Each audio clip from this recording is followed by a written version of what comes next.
안녕하세요. 저는 대학병원에서 3교대로 근무하고 있는 간호사입니다. 간호사라는 직업은 정말 고된 업종 중 하나인 것 같아요. 일하는 내내 아픈 사람들을 마주해야 해서 더 그렇게 느껴지는 거겠죠. 누구나 아프면 예민해지고 짜증나는 법인데 그런 사람들을 도와야 하는 직종이니까요. 저는 병동에서 입원 환자들을 돌보는 업무를 맡고 있어서 특히 더 힘겹게 느껴질 때가 종종 있는데요. 그럴 때마다 저를 잡아준 말이 있습니다. 선의를 베풀면 보답으로 돌아온다는 말이요. 그 말을 믿고 제가 먼저 환자들에게 웃으며 다가서고 이해하려고 노력했더니 놀라운 일들이 생기더라고요. 그런 경험을 바탕으로 저는 어느새 남들에게 먼저 손을 내밀고 이해하는 이타적인 성향의 사람으로 바뀌어 있었습니다. 끝없는 구렁텅이에 빠져 고통으로 몸부림칠 수밖에 없었을 제 미래에서 저를 건져준 것도 바로 이런 이타심이라는 생각이 드네요. 도대체 어떤 일을 겪었기에 이렇듯 거창하게 말하는 건가 궁금하실 겁니다. 지금부터 그간 제가 겪은 거짓말 같은 얘기를 여러분께 들려드릴게요. 지금도 약간 꿈을 꾼 것 같긴 하지만 말입니다. 남편과는 볼링 동호회에서 만났어요. 사람들에게 인기가 많고 늘 여유로워 보이는 그는 씀씀이도 컸답니다. 어린 시절 가난으로 인한 트라우마를 겪은 저는 경제적인 부분에 좀 민감했어요. 그래서 정기 모임 있는 날에 단체 회식 후 조용히 계산하고 나가 있는 그가 멋지게만 보였죠. 결혼할 때도 큰 무리는 없었습니다. 시댁에서 남편 명의로 번듯한 아파트를 하나 해주셨거든요. 그 집에 맞춰 혼수를 하느라 조금 버겁긴 했지만 그래도 즐거웠어요. 앞으로 내 인생이 가난이랄지 압류 딱지랄지 그런 건 없을 거라는 생각에서요. 남편은 평범한 회사원이었는데 저는 그것마저 좋았어요. 사업을 하는 사람은 돈을 얼마나 많이 벌든 언제고 망할 수 있지만 직장인은 그럴 일이 없잖아요. 게다가 제가 탄탄하게 돈을 벌고 있으니 혹여라도 남편 직장에서 어떤 문제가 생겼을 때 서로 도우며 일어설 수 있을 테니까요. 시어머니도 너무 좋으셨답니다. 저를 굉장히 예뻐해 주셨는데요.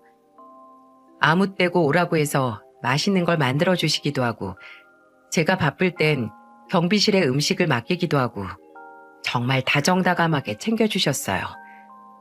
정말 결혼 잘했다는 생각이 들 정도였죠. 이 집에선 나만 잘하면 된다는 생각도 했을 정도로요. 그런데 한 가지 조금 이상한 점이 있었어요. 남편에겐 몸이 불편한 형이 한 분 계셨거든요. 사고 후유증으로 다리를 절게 됐다고 하시는데 그 곁에서 아주버님을 묵묵히 챙기고 계시던 형님의 눈빛이 계속 걸리는 겁니다. 중증 환자의 경우 의사소통하지 못할 때 눈빛을 보고 뭐가 필요한지 아니면 편안한지 판단하곤 하거든요. 직업상 제가 좀 더 그런 것에 특화되어 있어서도 더 그랬을 거예요. 형님을 대하는 시어머니나 신우의 행동도 좀 이상했고요.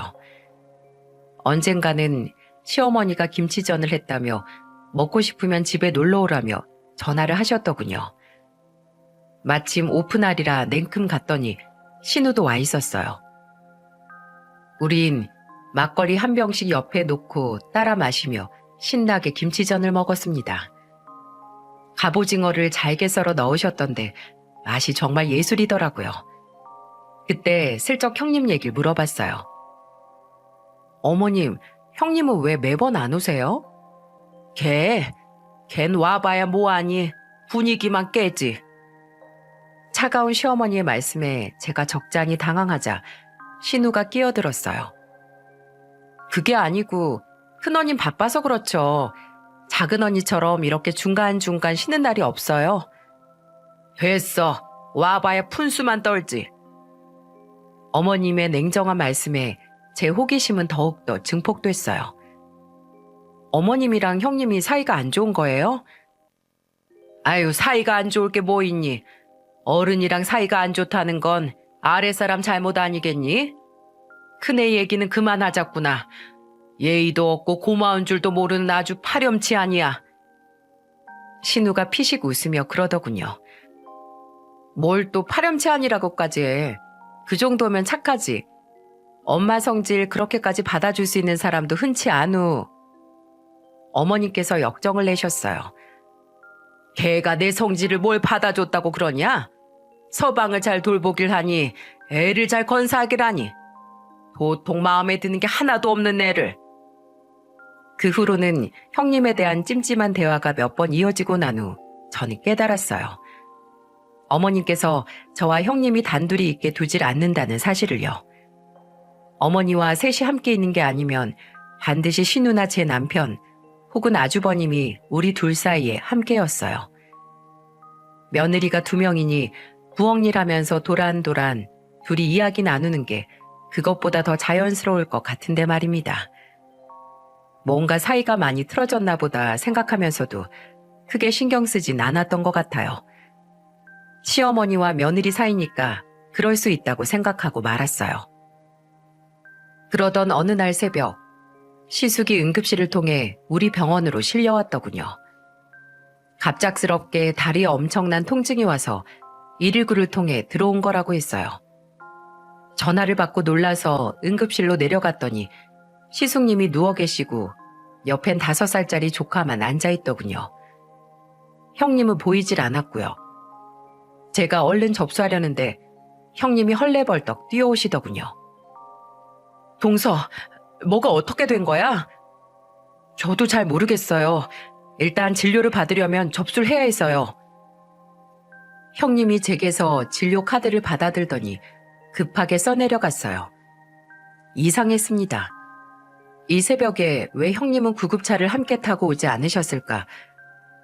어째서 5살짜리 조카만을 태워서 병원에 보낸 걸까 하고요. 제가 일하는 병동으로 돌아갔다가 동료 간호사들에게 상황을 얘기한 후 짬을 내서 응급실로 내려갔어요. 형님은 또 안 보이고 조카만 시숙님 옆에 앉아 있더라고요. 그 모습을 보는데 마음이 너무 안 좋았습니다. 준우야, 배 안 고파? 제가 아이에게 묻자 아이는 반쯤 감은 눈으로 말하더군요. 배도 고프고 졸린데 참아야 해요. 아빠가 아프니까 제가 지켜드려야 하거든요. 순간 눈물이 핑 돌았어요. 5살짜리 아이가 어떻게 이런 말을 할까 싶어서요. 엄마는 어디 가셨어? 엄만 밤에도 원래 집에 없어요.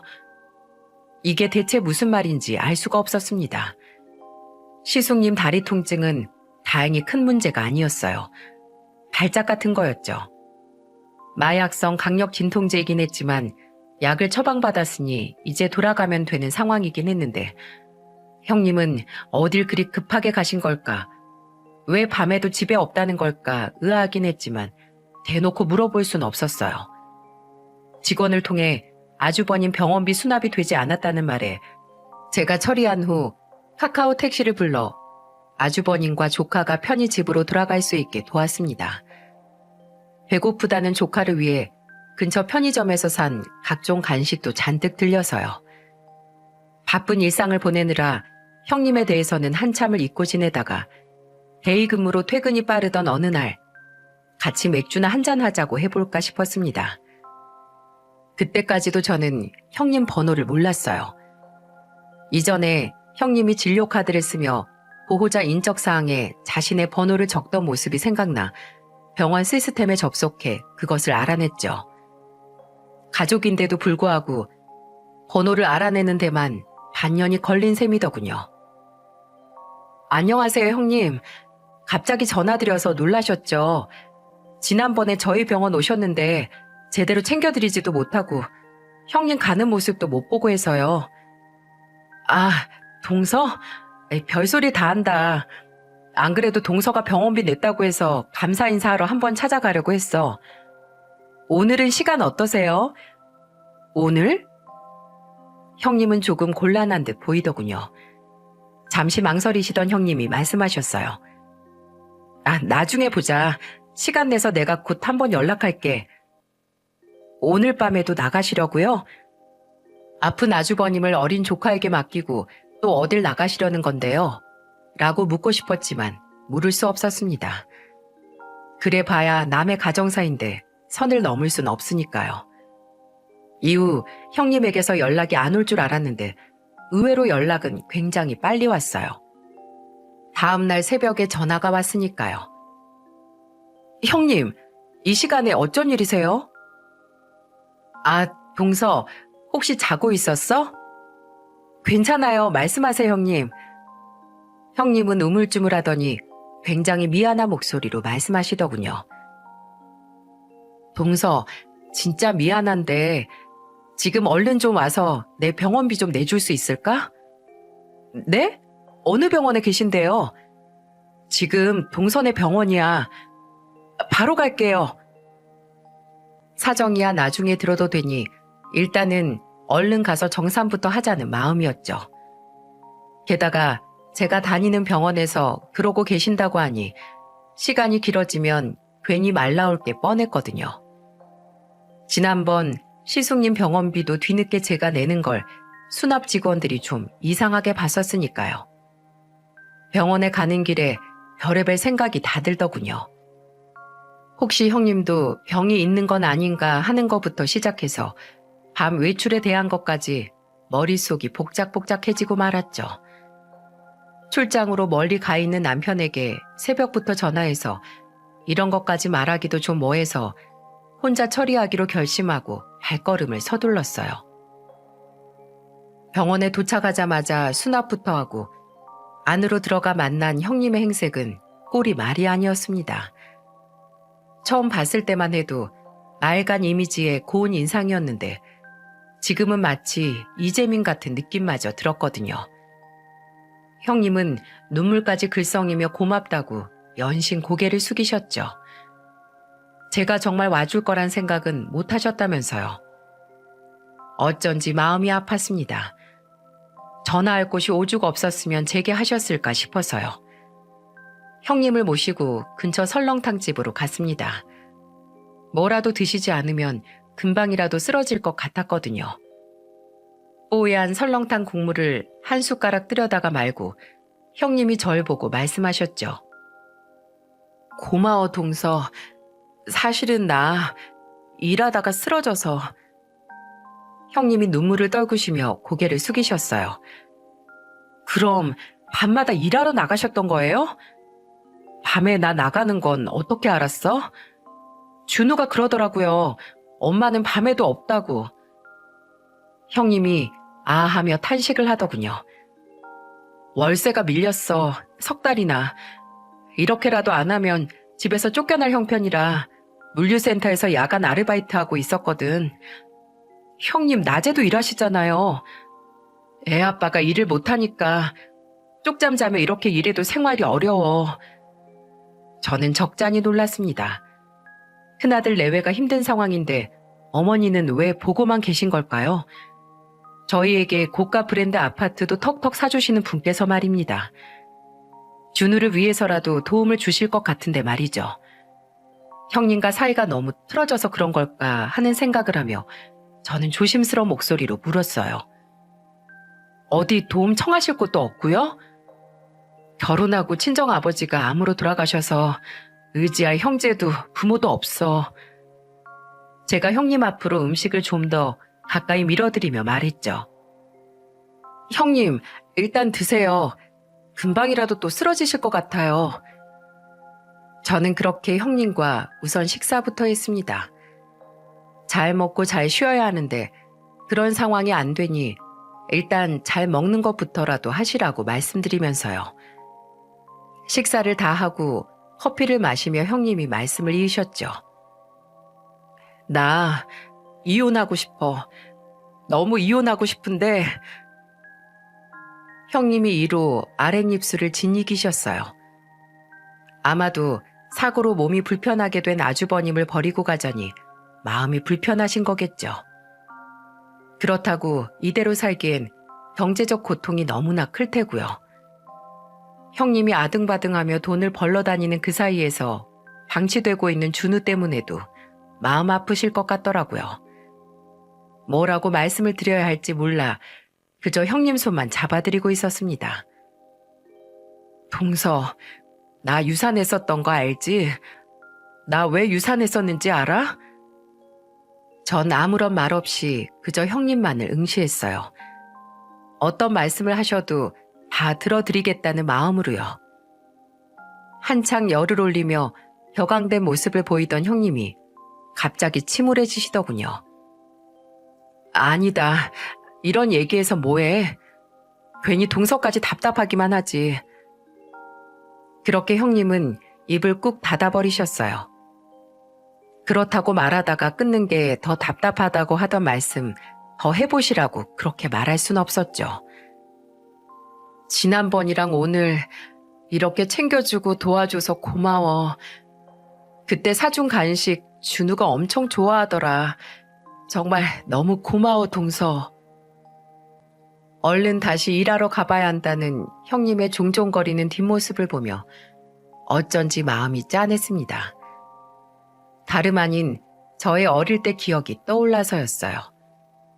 제가 준우보다 몇 살 더 많았던 때 아버지가 회사를 그만두고 수제 햄버거 가게를 차리셨어요. 해외 출장을 많이 다니셨던 아버지께서는 진짜 햄버거를 만들어서 팔아보고 싶다는 결의를 가지고 시작했지만 세상은 그리 호락호락하지 않았죠. 수제 햄버거라니 당시엔 정말 낯선 메뉴였거든요. 그래도 고생 끝에 낙이 온다고 어렵게 자리를 잡아 시작한 지 반년 만에 고정적으로 배달하는 곳까지 생겼습니다. 그렇게 앞으로 승승장구할 거란 희망을 품었을 때 배달된 햄버거를 먹고 사람들이 식중독에 걸렸다는 거예요. 입원한 사람만 5명이라고 하면서요. 당시 그곳에 배달이 들어가는 업체는 아빠의 수제 햄버거 외 2곳이 더 있었어요. 그중 가장 의심을 받았던 게 아빠 가게였습니다. 입원한 5명 중 4명이 햄버거를 먹었다고 했으니까요. 전수조사를 해보니 햄버거엔 문제가 없었어요. 당시 한 사람이 돌떡을 가져와서 나눠 먹었다던데 그게 문제였던 것으로 밝혀졌죠. 하지만 우리의 배달 계약은 무효화됐어요. 억울해도 할 수 없었습니다. 대표가 그렇게 결정하기로 했으니 따라야 한다고 하더군요. 큰 고정 수입처를 잃은 우린 한동안 정말 너무 힘들었어요. 당시 살던 집의 월세가 밀릴 만큼이요. 그때 형님이 그러셨던 것처럼 엄마도 아빠도 밤에 나가 또 다른 일을 하셨습니다. 어린 자식들이 있는데 집에서 쫓겨날 순 없었으니까요. 부모님은 2분이 함께 힘을 모을 수 있었지만 형님에겐 지금 힘을 보탤 그 누구도 없는 상황이라는 게 더 안타깝더군요. 정말 많이 고민했어요. 그냥 눈 감고 모른 척 할까 아니면 도울까. 그렇게 고민은 계속됐어요. 병원에서 환자를 도와줄 때와는 다른 영역이니까요. 업무적으로 호의를 베푸는 것과 가족에게 금전적인 도움을 주는 것과는 온도차가 상당했습니다. 그러다 제가 형님을 도와줘야겠다고 결심한 계기가 있었어요. 그건 바로 어린 조카 준우였죠. 계속되는 번뇌에 그날은 저도 모르게 형님네 집으로 발걸음을 옮겼던 것 같아요. 정신을 차려보니 형님네 동네였거든요. 피식하고 웃음이 나더군요. 제가 이렇게까지 신경 쓰고 있다는 생각은 하지 못했거든요. 뭔가를 말하려다가만 형님의 모습, 배고프다던 준우의 모습까지요. 그때 동네 꼬마들이 저들끼리 하는 소리가 들렸어요. 준우 또래겠다 싶어서 유심히 보게 됐죠. 야 이 거지야. 너네 집엔 이런 것도 없지? 한 아이가 뭔가를 손에 쥐고 자랑하고 있더라고요. 다른 아이가 낄낄거리며 말하더군요. 얘네 아빠 제대로 걷지도 못하잖아. 다리를 이렇게 질질 끌면서. 누군가의 걸음을 흉내내는 모습이 너무나 악질이더군요. 요즘은 어린아이들도 이렇게 잔인하구나, 혀가 내둘러졌습니다. 그런데 그 아이가 흉내내는 모습이 낯설지 않았어요. 자세히 보니 아주버님의 걸음걸이와 너무도 흡사했죠. 설마 하는 마음으로 아이들의 얼굴을 자세히 들여다봤습니다. 아니나 다를까 놀림을 당하고 있는 아이가 바로 준우였어요. 관망자처럼 아이들을 쳐다보던 저는 삽시간에 아이들 사이를 끼어들었어요. 너희들 지금 뭐 하는 거니? 제가 소리치며 달려드는데도 준우를 놀리던 녀석들은 눈 하나 깜짝하지 않았죠. 왜요? 얘네 아빠 병신 맞거든요.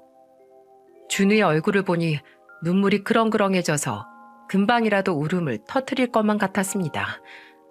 화가 머리끝까지 치솟았어요. 어느 누구라도 사고를 당하면 한순간 장애를 갖게 될 수 있어. 넌 언제까지고 멀쩡할 수 있을 것 같아? 네 가족들은 언제까지고 괜찮을 것 같아서 지금 이 친구를 놀리는 거냐고. 이성을 잃고 말았죠. 어른으로서 좀 더 성숙한 태도로 말했더라면 정말 좋았을 텐데 저는 그렇게 올곧은 사람이 아니었던 것 같아요. 아줌마가 뭔데 이래요? 아이들의 반응 역시 제가 예상한 것과 너무도 달랐고요. 제가 어릴 때만 하더라도 이렇지 않았던 것 같은데 세월의 무상함을 느낄 수 있었습니다. 얘네 곧 집에서도 쫓겨나는 거지 맞다고요. 아줌마는 아무것도 모르면서 남의 얘기에 왜 끼어들어요? 그 말에 제가 준우를 당겨 감싸 안으면서 말했어요. 나 준우 작은 엄마야. 그리고 준우 집에서 안 쫓겨나. 잘 알지도 못하면서 함부로 말하지 말아줄래? 아이들이 입술을 삐죽이며 저를 흘겨보더군요. 너희들 집이 어디니? 부모님들 좀 배워야겠다. 어떻게 친구의 어려운 상황을 가지고 이렇게 놀릴 수 있는 건지 어른들끼리 얘기 좀 해봐야겠어. 그러자 아이들이 잽싸게 도망가더라고요. 한숨을 쉬고 준우를 쳐다봤습니다. 괜찮냐고 물었을 때 준우의 행동이 더 가슴 아팠어요. 괜찮아요, 작은 엄마. 그냥 쟤들 심심해서 저러는 거예요. 아무 말도 안 하면 재미없어져서 금방 그만두거든요. 그러면서 오히려 저를 위로하더니 집으로 들어가는 거였어요. 그날 이후로도 못난 저는 며칠이나 생각에 잠겨 있었습니다. 결국 저는 병원에서 하듯 형님께도 선의를 베풀기로 결정했습니다. 어린 준우를 위해서라도요. 결심하자마자 전 제 비상금 통장에서 200만 원을 인출했어요. 월세까지 밀릴 상황이면 다른 공과금도 밀려있을 게 뻔했거든요. 괜히 섣부르게 통장으로 돈을 넣으면 여기저기서 자동 인출되는 바람에 정작 월세를 낼 돈은 남아있지 않게 될 수도 있었습니다. 제 경험상으로는 그랬어요.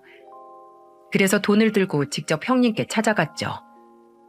형님께 이 돈으로 바로 월세 내라고 하면서요. 그간 밀린 거 이거면 되냐고 했더니 형님은 눈물을 뚝뚝 흘리면서 고개를 끄덕이셨습니다.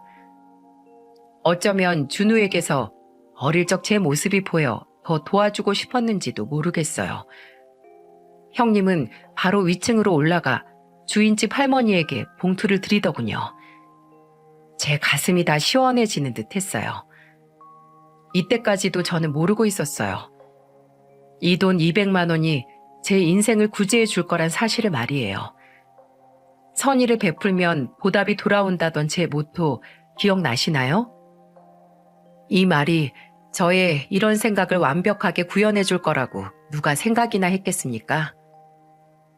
괜찮다는 저를 데리고 형님이 근처 치킨집으로 가시더군요. 맥주를 한 잔 시원하게 들이키신 형님이 저를 향해 말씀하셨어요. 나도 처음부터 이렇게 살던 사람은 아니었어. 결혼 전에 성실하게 일해서 1억 7천을 모았었고 결혼하고 나서 다 행복해질 줄 알았는데 저는 형님의 어깨를 가만히 다독이며 말했습니다. 이제부터 행복해지시면 되죠. 형님은 조금 비장해진 표정으로 말했어요. 동서, 절대 시댁 식구들 믿지 마. 서방님도 믿지 말고 쪽박 찰 수 있어. 네? 그게 무슨 말씀이세요? 형님은 제게 그간 있었던 사실을 모두 말씀해 주시더군요. 정말 믿지 못할 사실들을 말이에요. 지난번 저에게 말하려다 말았던 그 엄청난 사실들이 형님을 통해 제게로 쏟아져 나왔습니다. 동서, 결혼할 때 시댁에서 집 사줬지? 그것도 상당히 비싼 아파트로. 네. 형님이 피식 웃으시더군요. 등본 떼봤어? 정말 서방님 이름으로 된 집인지? 나한테도 그렇게 말했었거든. 남편 명의로 집을 사준다고. 그 집에 맞게 열심히 혼수를 채웠지. 버거웠어도 행복했어. 근데 알고 보니 그 집 월세였던 거야, 월세. 그때부터 지금까지 난 이렇게 월세 내느라 버둥거리며 살고 있고. 저는 충격으로 아무런 말도 할 수 없었어요. 형님 말씀대로 등기부 등본을 떼볼 생각은 안 해봤거든요. 왜 그런 기본적인 것조차 해보지 않았을까요? 요즘은 인터넷으로 들어가도 손쉽게 확인 가능한 건데. 게다가 도련님, 그냥 회사원인 걸로 알고 있지? 회사에 가본 적은 있어? 이번엔 또 뭘까 싶어서 저도 모르게 긴장이 되더군요. 나도 내 남편 그냥 보통 회사원인 줄 알았어. 근데 알고 봤더니 다단계로 사기치는 놈이었던 거야. 저 사람 다리가 왜 저렇게 된 줄 알아? 남들 돈 사기쳐 먹고 피해자들 피해 도망 다니다가 차에 치여서 저렇게 된 거라고.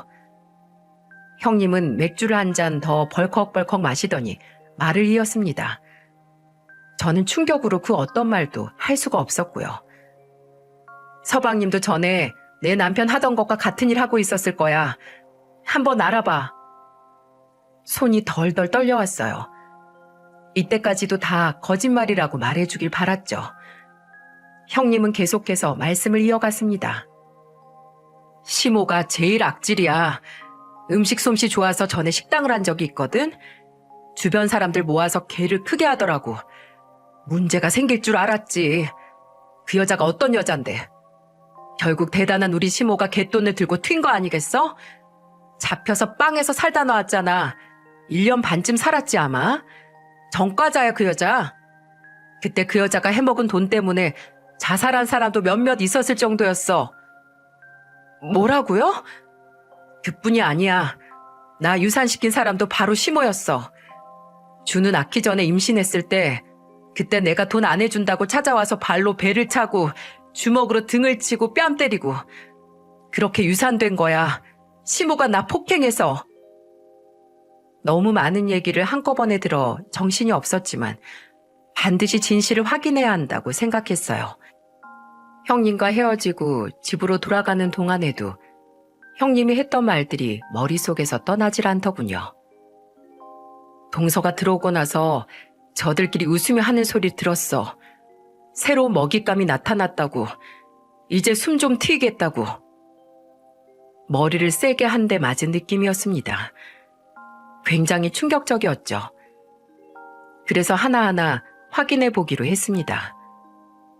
걷다 말고 그 자리에서 우뚝 서서 모바일용 인터넷 등기소를 통해 제가 살고 있는 집의 등기부 등본을 열람해 봤어요. 그런데 형님 말이 맞더군요. 그 길로 친정으로 가 부모님께 이 모든 사실을 말씀드렸습니다. 부모님도 말을 잊지 못하시더라고요. 다 같이 다시 한 번 더 확인해 봤는데도 집의 명의는 전혀 모르는 다른 사람의 것이 맞았어요. 엄마가 제게 물으셨습니다.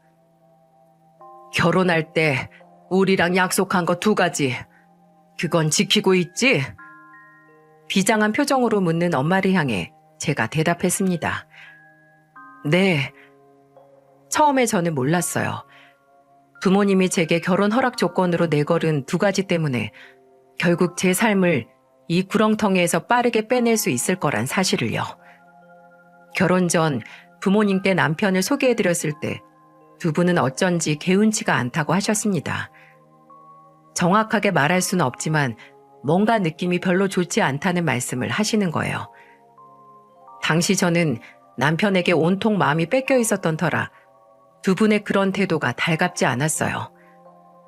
괜히 트집을 잡으려고 이러시나 퉁퉁한 마음도 들었죠. 말려도 안 될 거라는 걸 직감한 저의 부모님은 앞서 언급했듯 제게 2가지 조건을 내걸으셨어요. 첫째, 혼인신고하지 말 거. 일단은 법적 부부로 묵지 말라는 거였습니다. 어차피 시댁에서 집을 사준다고 하니 신혼부부 대출에 서류를 낼 일도 없지 않니? 이렇게 설득하시던 엄마의 목소리가 지금도 귓가에 선명하네요. 2번째는 결혼 후 최소 1년 동안 임신하지 않는 것이었어요. 그것도 알겠다고 하자 엄마는 제 손을 잡고 근처 산부인과로 가셨죠. 그리고 팔뚝을 미세하게 절개해서 임플란론을 삽입하는 시술을 받게 했답니다. 3년간 피임 효과가 있는 보조장치였어요. 덕분에 저는 남편과 혼인신고도 되어 있지 않고 임신도 하지 않았기 때문에 아무런 법적 절차 없이 깔끔하게 헤어질 수 있었습니다. 하지만 마지막으로 확인해보고 싶은 게 있었어요. 정말 그 사람이 사기꾼인지 다닌다는 회사가 남을 등쳐먹는 다단계인지 말입니다. 그래서 저는 아무것도 모르는 척 집으로 돌아갔어요. 어차피 물건들도 챙겨야 했고요. 오늘 그 사람이 출장해서 돌아오는 날이거든요. 형님 말대로 부모님은 남편 회사로 직접 가보겠다고 하셨고요. 집에 들어가니 남편이 이미 출장해서 돌아와 있더군요. 당신 어디 갔었어? 전화도 안 받고.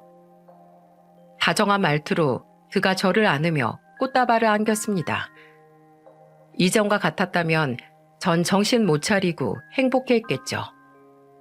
모든 진실을 알고 있는 지금은 완전히 달라졌지만은요. 좀 바빴어. 병원에 갑자기 비상이 걸려서. 하긴 병원 일이라는 게 좀 그렇긴 하겠다. 당신 피곤해서 어떡해? 표정 관리가 잘 되진 않았지만 최대한 침착하게 말했어요. 쉬면 되지. 그보다 당신 출장 갔던 일은 잘 하고 온 거야?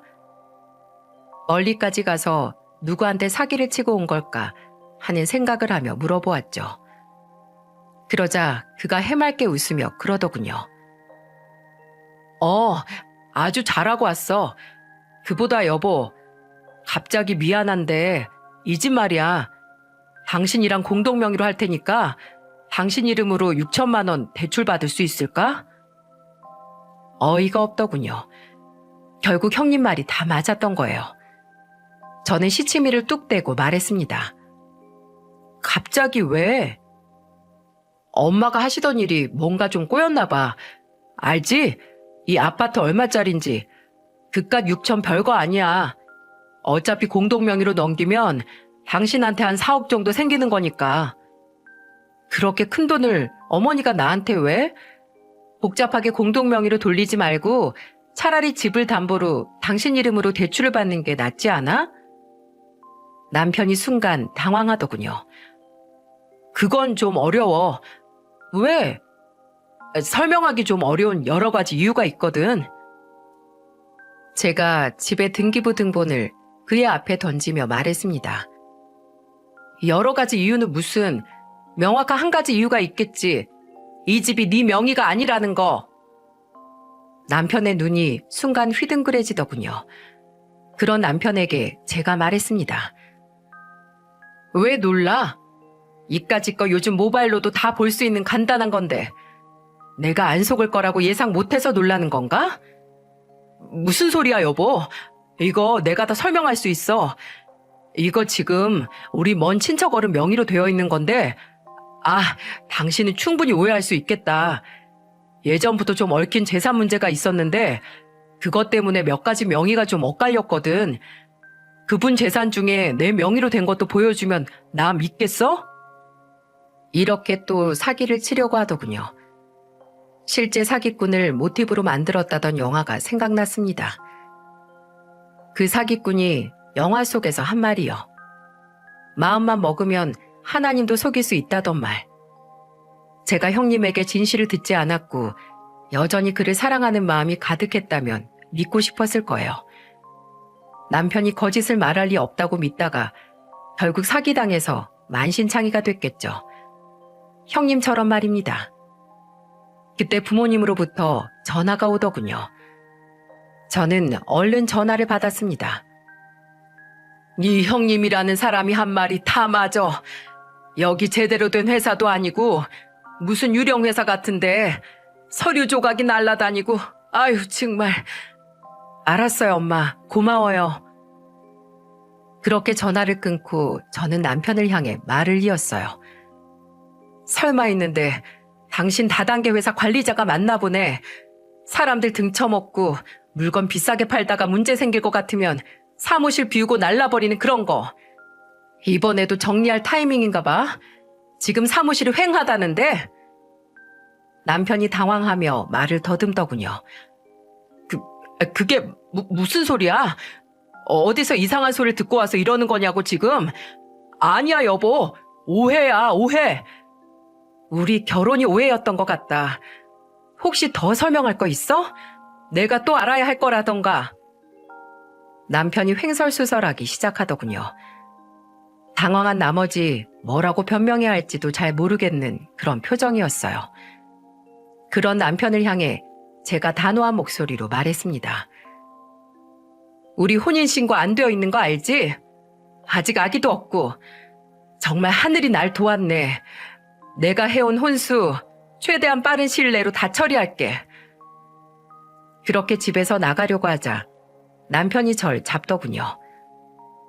뭐라고? 우리가 혼인신고가 안 되어 있다고? 험악한 표정이 곧 한 대 치기라도 할 것 같았어요.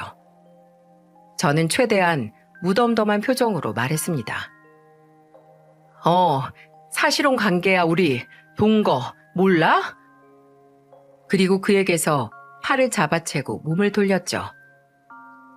제발 여보, 당신 누구한테 무슨 소리를 듣고 이러는 거야 지금? 낮게 울리는 남편의 목소리에 소름이 끼쳤어요. 끝까지 이럴 요량인가 보더군요. 그럼 모든 걸 걸고 솔직하게 나한테 숨기는 거 없다고 말할 수 있어? 단숨에 대답하는 그를 보니 한숨이 나왔습니다. 대체 저는 어떤 사람과 살아왔던 걸까요? 제발 사람답게 살아. 저는 그대로 집을 빠져나왔어요. 더는 상대하고 싶지 않았거든요. 병원에도 휴가를 신청했습니다. 며칠 후 이삿짐 센터 직원들과 다시 그 집을 방문해 제 물건들과 각종 가전제품, 가구를 뺄 때도 남편은 보이지 않았어요. 이렇게 끝이구나 허탈하기도 하더군요. 담담하게 적고 있지만 이 시기에 제 마음을 뭐라 표현할 수 있을까요? 정리되지 않은 감정과 또 받아들이기 힘든 진실로 하루하루 버겁게 살아가고 있었어요. 지혜로운 부모님 덕으로 똥물에 몸을 완전히 적시진 않았다는 감사를 꾸역꾸역 해대면서요. 형님이 보고 싶었습니다. 저를 도와주신 형님이요. 전화를 해도 받지 않기에 터벅터벅 형님 댁으로 갔다가 저는 입을 다물 수 없는 광경을 보고 말았어요. 시모가 난동을 부리고 있었거든요. 형님 머리채를 잡고 뒤흔들며 악을 바락바락 썼습니다. 니년이 다 말했지? 그렇지 않고서야 그 순진하고 멍청한 게 그렇게 속속들이 다 알 수가 없어. 왜 말했어? 머리에 돌만 든 게야? 니년 때문에 우리가 입은 피해가 얼마나 되는지 알아? 이래서 둘이 붙어먹지 못하게 하려고 그렇게 애를 썼는데 감히 네가 초를 쳐? 살림살이 마구 던지고 부수는 그 모습을 어린 준우가 멀거니 다 보고 있더군요. 구경하는 그 누구도 그 작은 어린아이 하나 지켜줄 생각은 하지 않고 있었어요. 제가 얼른 달려가 준우를 품에 안았어요. 제가 누군지 확인하더니 준우가 저를 꼭 안았습니다. 무서웠던 모양이에요. 작은 엄마. 그 말이 제 가슴 속에 도화선이 됐습니다. 이 아이를 지키고 싶다. 그 생각뿐이었던 것 같아요. 바로 경찰에 전화해서 시모를 신고했답니다. 신고하는 중에 시모가 쩍소리 나도록 형님의 뺨을 때렸어요. 그러자 형님이 자리에서 벌떡 일어나시더니 팔을 뒤로 빼 풀스윙으로 시모의 싸대기를 날렸습니다. 작은 몸집의 시모가 뒤로 나가 떨어지더군요. 시모가 곧장 일어나 형님에게 달려들자 형님이 시모의 머리채를 잡았습니다. 야, 이년아, 이거 안 놔? 넌 애미 애비도 없냐? 그래, 없다. 나 천에 고아라는 거 알아서 니들이 그렇게 더 빨아먹은 거 아니야? 이 벌레만도 못한 거사. 형님이 한 손으로 시모의 머리채를 잡은 채 다시 한번 뺨을 억세게 치더군요. 그동안의 울분이 폭발한 것 같았습니다. 곧이어 도착한 순경들에 의해 경찰서에 끌려가서도 시모는 바락바락 소리를 지르며 자기는 죄가 없다고 울부짖었어요. 꼴이 참 볼만했답니다. 한쪽 눈은 멍이 들고 머리는 다 쥐어 뜯긴 채로 옷은 늘어져 있었거든요. 형님과 시모는 제가 그 자리에 있었다는 걸 경찰서에 와서야 알아채더군요. 시모는 날 보자마자 오해라며 자기랑 얘기 좀 하자 비굴하게 굴었고 형님은 씩 웃으셨어요.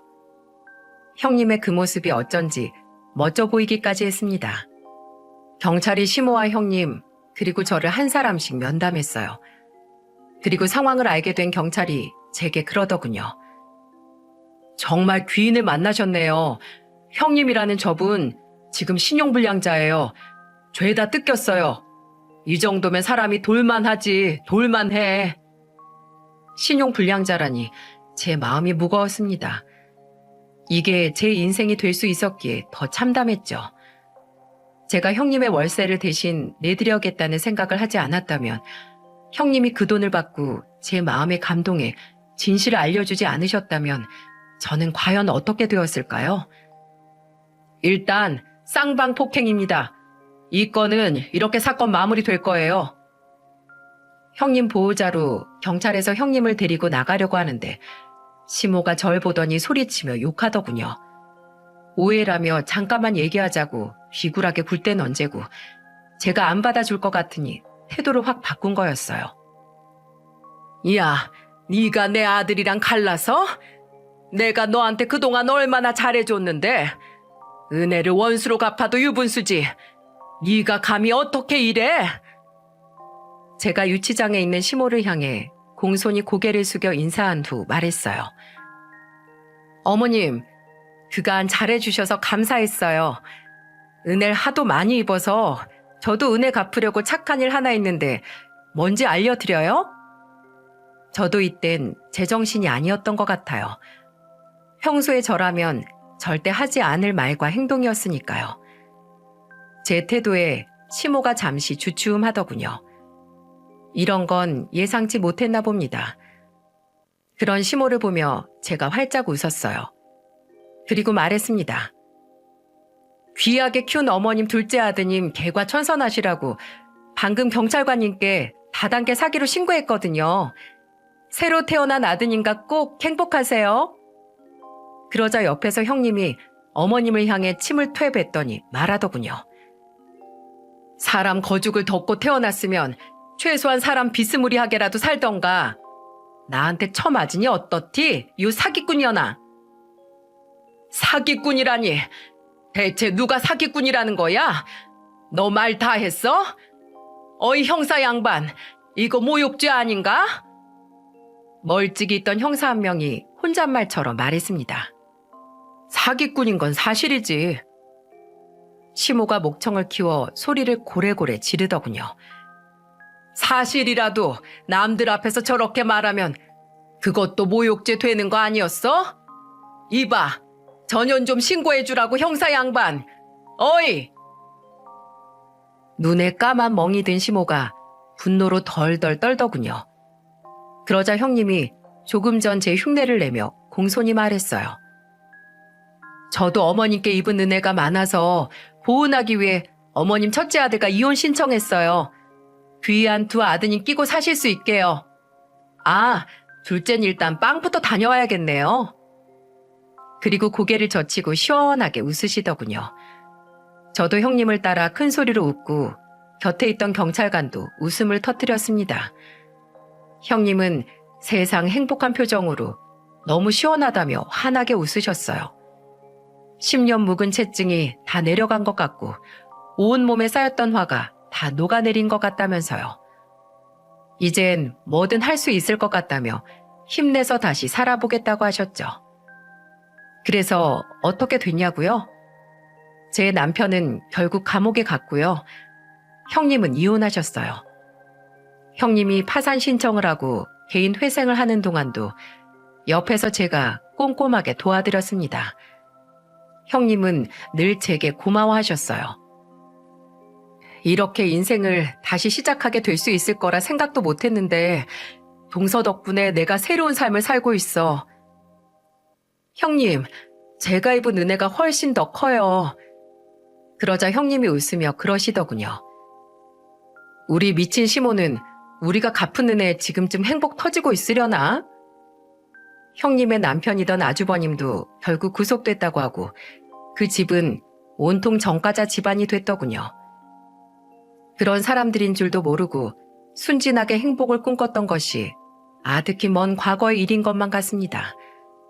되짚어보면 제가 사람 보는 눈이 정말 없어도 너무 없었던 것 같습니다. 이번 일을 계기로 정말 많은 걸 배우게 된 것 같아요. 제가 이렇게 자책할 때마다 형님은 그러세요. 나처럼 잃을 거 다 잃고 바닥까지 치고 나서야 빠져나온 사람도 있는데 동선 훌륭하지 뭔 소리래. 다 형님 덕분이죠. 형님 없었으면 저도 똑같이 그렇게 당했을 텐데 형님은 제 은인이세요. 아시죠? 이렇게 저희는 친자매처럼 지금까지도 잘 지내고 있어요. 준우와 함께 키즈 카페도 가고 놀이공원도 가고 도서관도 가면서 우리는 관계를 더 돈독히 하고 있어요. 그간의 사정 얘기를 모두 들으신 부모님께서도 저희 형님을 무척 아끼신답니다. 집 근처에 사둔 작은 빌라를 형님과 준우에게 무상으로 대여해주고 계세요. 형님은 죄송해서 안 된다며 매달 이것저것 맛있는 걸 사오고 있고요. 돈으로 가져와도 두 분이 영 받아주질 않으시거든요. 매달 말일에 형님이 사오는 음식 몇 가지와 엄마가 준비한 음식들로 파티를 하고 나면 부모님께선 준우에게 이런저런 선물을 주곤 하십니다. 정말 친손주처럼 대해주고 계세요. 가족이 없는 형님은 이런 일상이 꿈만 같다며 눈물을 훔치곤 하시고요. 동서, 나 정말 큰 욕심 없어.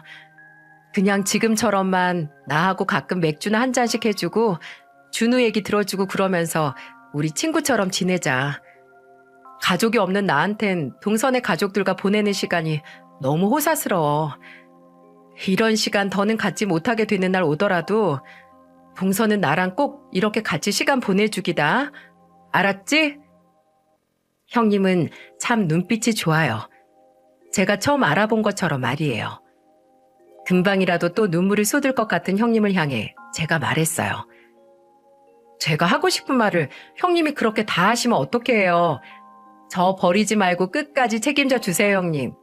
형님이 절 나 몰라라 하는 순간 제가 어디서 또 어떤 삶을 살아갈지 어떻게 알겠어요. 안 그래요? 나의 구세주님?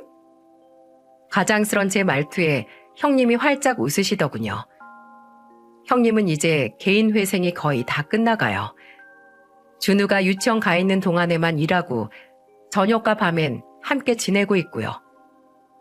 저는 형님과 계속 이렇게 가족처럼 친구처럼 언니 동생하며 잘 지낼 거랍니다. 제 얘기를 듣고 형님이 그간 그 가족들에게서 벗어나지 못한 걸 두고 답답하다고 하실 분이 계실지도 모르겠네요. 세상에 믿고 의지할 누군가가 단 한 사람도 없을 때 느끼는 그 막막함을 알지 못하기에 저는 함부로 말하지 않기로 했습니다. 형님이 알려준 것들이 모두 진실이고 제가 알고 있던 것들이 모두 거짓이라는 걸 알게 됐을 때 제가 가장 먼저 찾은 사람이 부모님이셨으니까요. 부모님이 안 계셨다면 전 어떻게 했을까요? 솔직히 모르겠습니다. 다만 어려웠던 시절의 기억을 잊지 않고 형님의 고통을 공감했던 저 자신은 많이 칭찬해주고 싶어요. 형님도 그런 제 마음을 알아보고 절 살려주셨을 테니까요. 그런 말이 있대요. 아직 사기를 당하지 않은 사람은 그저 운이 좋았을 뿐이라는 말이요. 내가 잘나서 똑똑해서 사기꾼을 피해간 게 아니라 그저 운이 좋아서 그런 사기꾼들의 눈에 안 띄었다는 뜻이겠죠. 앞서 적은 것처럼 오죽하면 그 유명한 사기꾼이 그런 말까지 했을까요? 작정하고 속이면 하나님도 속일 수 있다고 말이에요. 그러니 형님도 저도 이제 자책은 하지 않기로 했어요. 행복하게만 살기로요. 긴 사연 들어주신 여러분께도 감사드립니다. 그럼 남은 오늘 하루도 행복하세요.